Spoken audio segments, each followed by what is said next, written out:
दोस्तों, नीतीश कुमार फिर एक बार मजबूरन मोदी और शाह के गोद में जाकर के बैठ गए हैं, क्योंकि जो नीतीश कुमार को चाहिए था वो नीतीश बाबू को नहीं मिला। उधर अमित शाह ने भी नीतीश कुमार को समझा दिया है कि चुनाव से पहले अगर हाथ छोड़ोगे तो तुम्हारा राइट और लेफ्ट दोनों हाथ ही हम काट देंगे।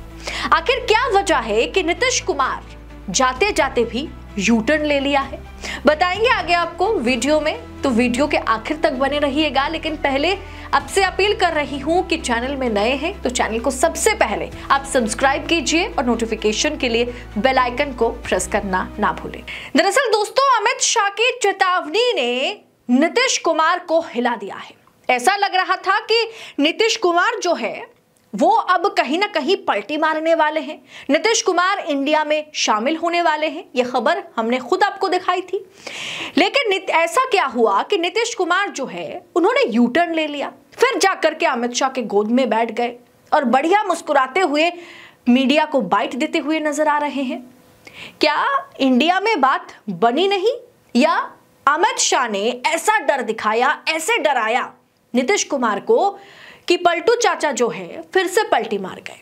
दरअसल बिहार में दोस्तों खेला होते होते रह गया, क्योंकि अमित शाह ने नीतीश कुमार की कमजोर नब्ज को पकड़ लिया है। नीतीश कुमार के लिए कमजोर नब्ज है उनकी करियर और साथ ही साथ सीएम पद और साथ ही साथ उनकी पार्टी यानी जेडीयू। दरअसल दोस्तों, नीतीश कुमार के साथ ना बहुत बुरा हुआ, क्योंकि नीतीश कुमार जो है वो ना घर के रहे और ना ही घाट के।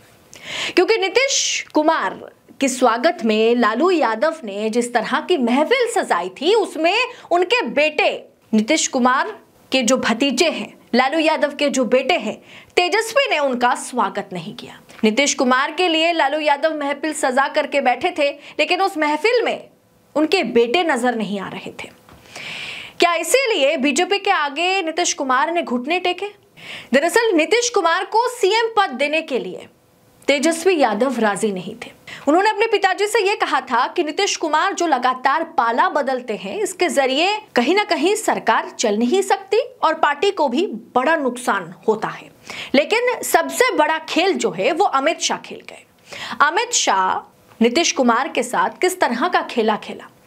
एक तरफ भतीजे ने साफ तौर पर कह दिया कि हम सीएम पद तो देंगे नहीं, अगर सीएम पद हम देते हैं तो उनको लिखित में देना होगा कि वो बार बार इस तरीके से पाला नहीं बदलेंगे, उससे पार्टी को बड़ा नुकसान होता है, हमारी छवि पर असर होता है, जनता के साथ धोखा होता है। वहां पर बात सही से बन नहीं रही थी। इधर अमित शाह ने कह दिया, नीतीश कुमार को साफ तौर पर कह दिया, एकदम खुली चेतावनी दे दी कि अगर आप इंडिया में शामिल हो जाते हैं ना, जो हाल महाराष्ट्र में उद्धव ठाकरे का हुआ, जो हाल शरद पवार का हुआ, वही हाल नीतीश कुमार का भी, जेडीयू का भी बिहार में हो जाएगा। यानी नीतीश कुमार की पार्टी जेडीयू पूरी तरीके से टूट जाएगी।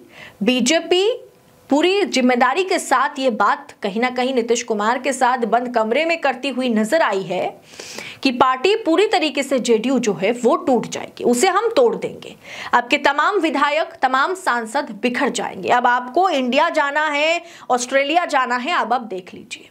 नीतीश कुमार की पार्टी जेडीयू अगर टूट जाए, उनके पास जो 40-43 विधायक है वो अगर टूट जाए, तो जेडीयू या नीतीश कुमार की जो अस्तित्व है वही खतरे में आ जाएगा। अब ऐसे में नीतीश कुमार को यह भी कहा गया है कि आपके सभी विधायक और सभी सांसदों की कुंडली जो है वो शाह के पास है। हम जब चाहे जैसे चाहे बिहार में या जेडीयू में ईडी और इनकम टैक्स की एंट्री करवा सकते हैं, जिसके जरिए जो हाल महाराष्ट्र में उद्धव ठाकरे की पार्टी के साथ हुआ, एकनाथ शिंदे का हुआ, जो हाल शरद पवार और उसके बाद अजित पवार का हुआ, वही हाल जो है वो जेडीयू का होगा। अब आपको तय करना है कि आपको पार्टी बचानी है, जितने भी आपके पास बचे कुछ सांसद हैं, विधायक है, उसको लेकर के आपको बीजेपी के साथ चलना है चुनाव तक, या फिर उसके पहले आप पलटी मारना चाहते हैं। अब नीतीश कुमार के लिए ना वहां सीएम की कुर्सी तैयार है, और इधर अगर बीजेपी के साथ बगावत पर नीतीश कुमार उतरते हैं तो ईडी और इनकम टैक्स की एंट्री बिहार में हो जाएगी। अब नीतीश कुमार की पार्टी को नीतीश कुमार कैसे बचाएंगे, वो इंडिया जाएंगे या ऑस्ट्रेलिया जाएंगे, ये खुद नीतीश कुमार को तय करना होगा। अब ऐसी खुली चेतावनी और खुला चैलेंज के बाद नीतीश कुमार कैसे इंडिया में जाकर के शामिल होते? उनके पास एनडीए के अलावा कोई दूसरा ऑप्शन था ही नहीं। यानी कि कुल मिलाकर के अगर देखा जाए तो नीतीश कुमार चौतरफा घिर गए हैं, अपनी ही जाल में नीतीश कुमार फंस गए हैं। ऑपरेशन लोटस का सबसे बड़ा विक्टिम जो है वो नीतीश कुमार और उनकी पार्टी बन गई है। ऐसे में नीतीश कुमार मजबूरन, अब यकीन मानिए मजबूरन मोदी शाह के गोद में जाकर के बैठ गए, क्योंकि उनके पास कोई दूसरा चारा है नहीं। अब ऐसे में जो अटकलें लगाई जा रही थी, जो दावा किया जा रहा था कि नीतीश कुमार इंडिया में शामिल हो सकते हैं, आरजेडी के मिलकर के चुनाव लड़ सकते हैं, बाकायदा ऐसी खबरें सच में अंदर खाने से आ रही थी। लेकिन एक रात में सब कुछ बदल गया। अमित शाह और नीतीश कुमार के बीच बातचीत के दौरान जो भी जरिया बने, चाहे संजय झा जरिया बना हो, चाहे लल्लन सिंह जरिया बना हो, इतना तो नीतीश कुमार को साफ कर दिया गया कि आपके हाथ पैर बंधे हुए हैं। आपका हाथ पैर बांध करके आपको फेंक दिया गया। अब आप चलने लायक भी नहीं बचे और बैठने लायक भी नहीं बचे। जो करना है आप कर लीजिए।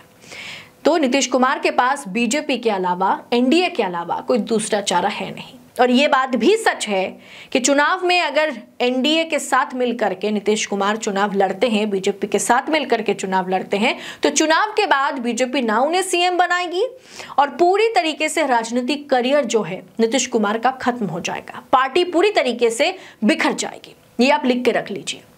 फिलहाल इस विषय पर आपकी टीका टिप्पणी का इंतजार कमेंट बॉक्स में मैं करूंगी, तो कमेंट बॉक्स में अपनी राय हमारे साथ साझा जरूर कीजिए। बाकी ऐसी खबरों को हम आप तक सबसे पहले पहुंचा सके, चैनल को सब्सक्राइब कीजिए। बहुत बहुत शुक्रिया आप सभी का, बहुत बहुत धन्यवाद।